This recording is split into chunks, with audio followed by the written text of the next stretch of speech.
Hey guys, it's Mike Schneider. I wrote This Book Does Not Exist, if you didn't know. If you did, I will stop being repetitive from now on. But this is just a little video that I want to do to talk about the book in a way that will help you determine whether or not it's something that you want to read. It's my pitch.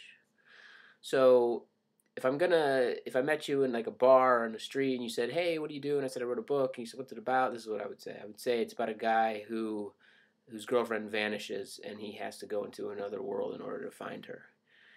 Um, if you want to look back and a little bit more backstory, what ends up happening is the guy is in a long distance relationship with his girlfriend. They kind of meet on a fateful night. It's this kind of like love at first sight situation.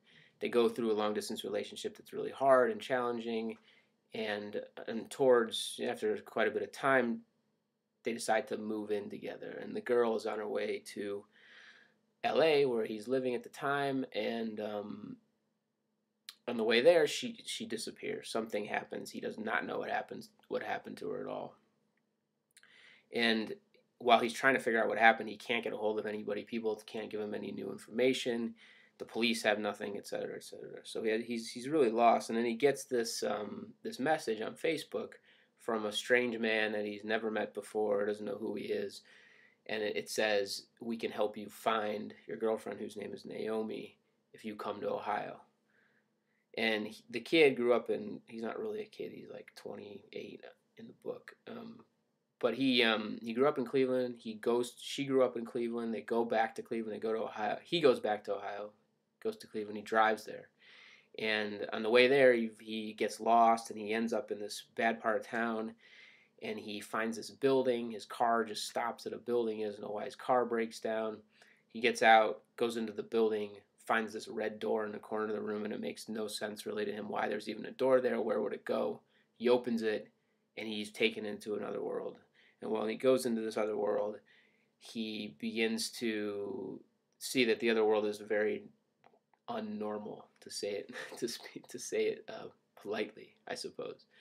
And he meets this guy named Geppetto, who is the guy who sent him the message on Facebook, and Geppetto helps him on this quest to try to find his girlfriend. And the other world is, I think, pretty interesting. It's like based on reality, and a lot of the ideas I got about it, and the situations and the places that are in it are things that happened to me when I was in Cleveland for winter vacation right before Christmas. So it's all kind of based in reality, but warped and twisted, and it should be strange and hopefully adventurous and exciting and scary at times, and also emotional, because it is really about this guy trying to figure out the state of his relationship with his girlfriend, and as he goes on this quest to try to find her. So that's the book in a nutshell. There's other stuff that I could talk about, that I will talk about in subsequent videos, but this is like the short, brief version. That's 3.5 minutes, which may be too long, and if you've stopped already, you won't hear me say this, so it's cool. But yeah, that's the pitch. If it sounds interesting to you, I recommend you read the book, and let me know what you think. I have all my contact info down below when this video gets posted, and I just love to talk about it if you want to. So hope you're having a good day, and for the rest of it, be great.